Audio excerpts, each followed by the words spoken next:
What's up everybody, it's me, the Nerdy Hero. Today I'm doing a top 5 video games I've ever played. Now these are not the best video games that ever exist, or my personal opinion of best games that ever exist. These are just my top 5 favorite video games I've ever had or played multiple times. They're just my personal favorites. So these aren't going to be games like, you know, Destiny,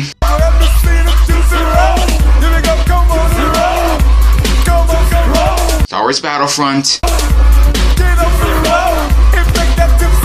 or Fallout 4. These games are they're scattered over the ages, so some are newer, some are really old. So we're gonna start off with Spider-Man: Web of Shadows. Now a lot of people think Spider-Man 2 is the best game ever existed for Spider-Man franchise games. But really, I personally think Spider-Man: Web of Shadows is my favorite. And it's not because of, the story's kinda cool. It's not because of like the plot or anything like that, because that's not the thing that holds it together. And it wasn't the voice acting. My god, that was terrible voice acting. Get ready for a world of pain. It's the gameplay. The gameplay holds it together the best. It has these amazing moves, very comic book like, so it's a lot of flashes and boom and pows and a lot of crazy combos you can do. But the fighting on the side of the wall, switching to black suit to red suit, to suddenly like just doing that web zip move that you could just grab, time slows down. It was fantastic. You could fight in mid-air for as long as you want. Like, that was addicting for me. I played that game like 4 or 5 times over. And they have also the choices you can make. You could choose good choices or bad choices out that change the outcome of the end. The whole storyline of the symbiotes taking over New York City and New York City having to be quarantined. I just love that whole story. Marvel Ultimate Alliance 2. I freaking adore this game.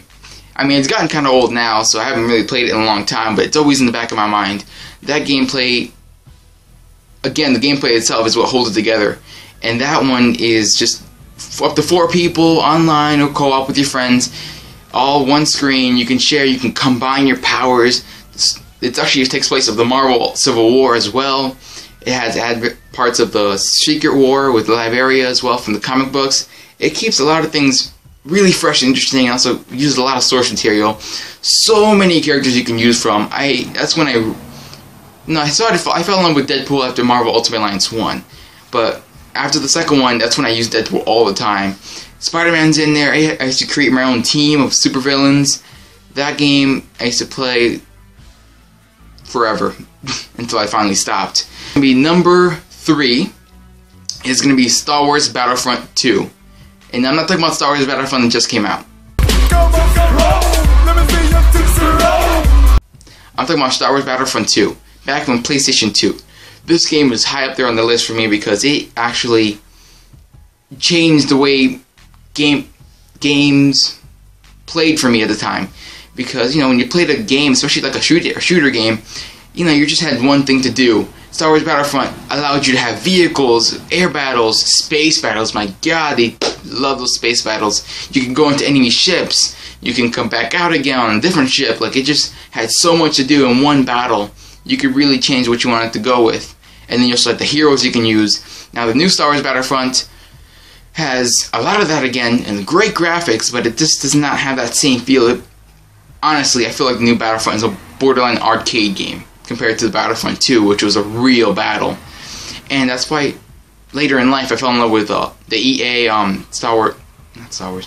Battlefield. It had that same feel again, even though it was more modern warfare style. It was it had your abilities to jump into vehicles, air battles, you know, different classes of teammates. And I wanted them to do that. I wanted EA to do that again with Star Wars Battlefront when they got the project. But really, they did a whole new thing with Star Wars Battlefront, the new one. It just came out to be very, just boring. It is boring. I play it all the time, but it's still kind of boring to me. I'm trying to see if I can really enjoy it, but it doesn't have that same feel that Star Wars Battlefront 2 had. And I played Star Wars Battlefront 1. That one is good as well, but Star Wars Battlefront 2 is my favorite. Number 2 on the list is going to be Super Smash Bros. Melee. Now, it came close. I was going to do Super Smash Bros. Back when it was 64, or Super Smash Bros. Melee. And I did love Brawl and all those afterwards, but these two were the ones, Super Smash 64 and Melee, were the ones that really held it together for me, that I fell in love with. I'm gonna have to go with Melee over 64, just barely. Just more characters, more moves, and I'm a die-hard Fox fan. And he kept Fox throughout the series. I'm just saying Fox in Super Smash Bros. Melee was one of my favorites. I used to just destroy with Fox. I used to play with my friends. I remember my friends would talk trash. It's been like months since I played the game. My friends talk trash. They bring me over. I play. I would just destroy them. It was just instinct when I was with Fox. And that game was just so much more, just so much fun and replayability. You can just play it whenever. You can play it 60 years later, and you just can. It's just still fun because it's just a fun fighter game that you could just play with your friends with all these fun characters that we grew up with. I didn't grow up with the Nintendo characters until much later in my life. I'm not no 80s child, I know. I was born in the 90s. But in Nintendo 64, it was really what brought up video gaming, and they created these great characters, and you could just fight them all together, which is awesome. Okay, now it's time for number one. Now it's going to be no surprise that number one is going to be The Legend of Zelda: Ocarina of Time. There's a lot of Zelda games I love. And Twilight Princess is, I think, my second favorite, and then third is like with the Wind Waker. But Ocarina of Time was just borderline legendary. What it did for the time when it was created, that open world gaming, and then the 3D gaming as well that they had in there, and the story. Like unlike Super Smash Bros. Melee, where it's all about replayability. Even though this Legend of Zelda is replayable, but it's just a very long game and it has that replay, has that it can just, its narrative sinks you in and you care so much and you're trying to find out what happened. It's so much fun. There's an adventure to be had. That's one of my favorite things about certain video games. You go on an adventure. You go along with this person and you go for a long period of time trying to find out what's going to happen at the end.